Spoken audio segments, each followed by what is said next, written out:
I hope all of you got time to spend your Thanksgiving with family and friends and to just enjoy each other's company and to eat lots of food. So happy Thanksgiving to all of you. I know it's a little bit late because this is coming out on Friday, but again, I hope you're having a great weekend. Hope you're being safe out there during your Black Friday shopping. So anyway, with that out of the way, let's get into the review for Rascal Does Not Dream of Bunny Girl Senpai episode 8. So this episode is the finale of Ryo Futaba's arc. And a lot of us knew that this was going to be the final one. I don't think it was going to go for 3 episodes, just because the way that the first one ended. And actually, it took me a little bit to do this review because I had to figure out if I liked the entire arc or not, or if I liked how they wrapped up Futaba's arc and her character. And it took me a while because in the beginning I wasn't a big fan of it. I was just like, this seemed very underwhelming to me.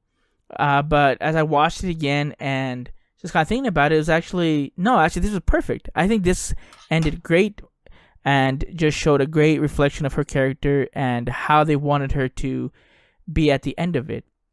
And I don't want to go over through the episode, chronologically, but I wanted to start off with us figuring out what was the reason for Futaba's adolescent syndrome, because we known about Tomoe, what her issues were, about Mai, and so with Futaba's was one that kind of came to me by surprise because it's revealed when she's talking with Sakuta when she's in the bath and he's talking on the other side of the bath, that she has a lot of self-hate, and it's not like and it's because of few factors that really aren't her fault, but basically she explains that her feminine parts they started to grow and mature faster than all the other girls in her school and her class, whatever, and so guys would gawk at her, and she says like monkey like boys would give her all this attention, and she hated her body for that, and she said she felt like a filthy thing. And it's really interesting that this is her reasoning why, just because it's kind of self-reflective what's going on here, or how some girls might have that issue.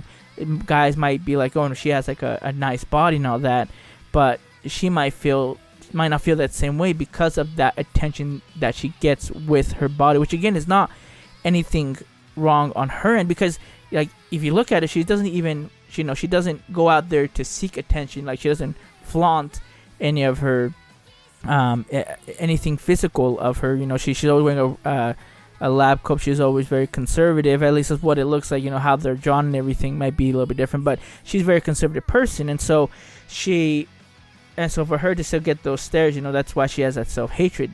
And yet, and this is where we find out about what happened with her adolescent syndrome, is that she started taking these risque pictures, which is what we saw in the previous episode, and because of that she started getting reactions, and so that's why she kept on doing it, posing these pictures to get a reaction from it. And her exact words in the episode was, the immense stress from the contradictory ends and means caused the separation, meaning that she has two sides. She has a side that wants this attention, but her other side is she hates the fact that this is the means to get that attention, and so for that reason it split. Another one that I feel that it might not have been the initial reason for her split, but added to it, was she commented that she got scared. She got scared when she became friends with Sakuta and Kunimi. She got even more scared when they got girlfriends, because she has this mindset that she's always alone and she will always be alone. And so when she got company there, she was even more scared, because she when you get that vulnerability when you open your heart to people, and you always have that possibility of them going away, and that also like hurt her, and it made her really scared and uptight, and that's why she wanted to run away. That's why she when she found out that the new or the other Futaba had this great time, she just wanted to run away. She didn't feel wanted, or didn't feel that they could, basically these two sides of her could come together. And but what was great about this, and the great thing about Sakuta is that he, and in a lot of animes, it shows that there's always that protagonist that always like cares for their friends. Like there's some great great characters, protagonists that feel that, but this one, Sakuta doesn't seem over the top. It does just really seem that he is really caring, and we also got to see that side of Kunimi as well, because you remember the past episode, Sakuta said to Kunimi, or Kunimi said, like, if you ever need me, like I'll get on my bike and I'll just dash over here. And so to basically confirm this, he calls Kunimi in the middle of the night, and this is when they're staying. He's staying at Futaba's house because of the text that she got.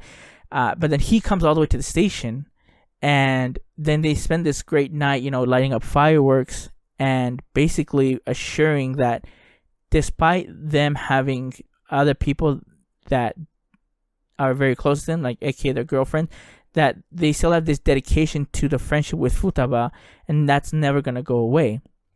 And so the Futaba gets that reassurance, and I think that was a huge turning point for them, because then later on in the episode, you have when he succumbs to like the cold that he was in when he went into the typhoon to find her, and ends up at the hospital.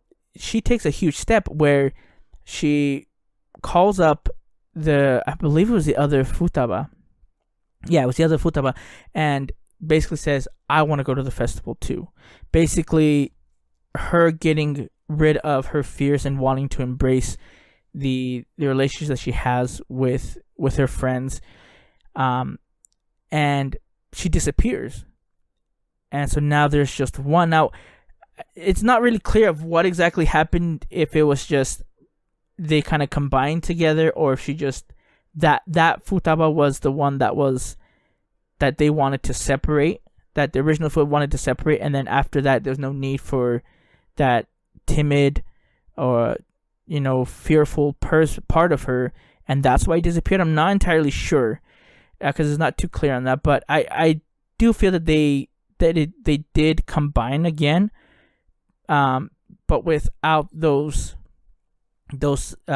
emotions or those things that were stopping her from enjoying herself. And you see that when they do go to the festival and they go see the fireworks like they promised to, and she opens up and tells Kunimi about how she feels. Now, again, we don't know what he was going to say to her, but it's implied that he most likely was going to reject her, because she says, I don't want to hear your answer because I probably cry.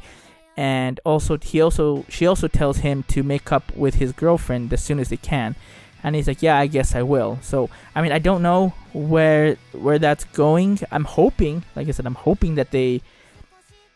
that they make a story or make an arc where Kunimi does have feelings for Futaba, and they do end up together, because I like that. I don't like his girlfriend because she sucks. I'm pretty sure everyone knows that she sucks. So it was a really great end to her arc, and just really great. I want to give that arc, the little 2 episodes, about an 8.5 out of 10 chibis. Really, really solid. Didn't feel like it dragged on too much. And again, they like in this one, they explained a lot more of the quote unquote science of what's going on.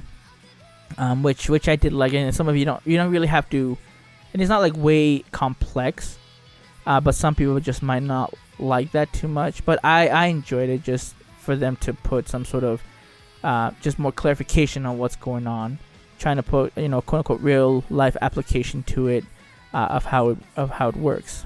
And in this episode, again, we don't get much of Sakuta and Mai, but what we do get is actually very funny, because Mai, in the previous episode, she wanted to talk to Sakuta about something, and we find out that basically her agency is telling her that dating is prohibited, and he's like, oh, so you mean we have to break up? And she said, I said we would have to talk about it, meaning that they should talk about what they should do. And I like that, she didn't say anything she wants to have these discussions because it's not just her decision, it's their decision because they're in a relationship, and they end up coming to the conclusion that they will not be public anymore with them being together, and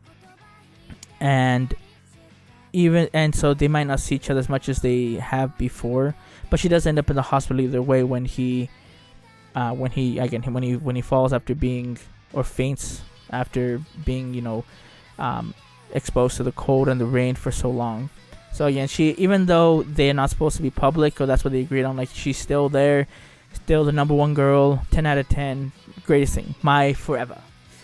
To finish off, for next week, they teased a few things, because earlier in the episode, you see Mai watching this program on the TV, where they have this idol group that's being interviewed, and one of them is they call her Doka-chan, and when they ask, what are things that you like, and she says, I like Mai Sakurajima, and they're like, oh, well, we meant like a thing, and she's like, oh, I like the daifuku that Mai eats. So, and then at the very end of the episode, we see Doko-chan waking up very surprised, and I've never read the light novel, so I don't know what exactly is going on.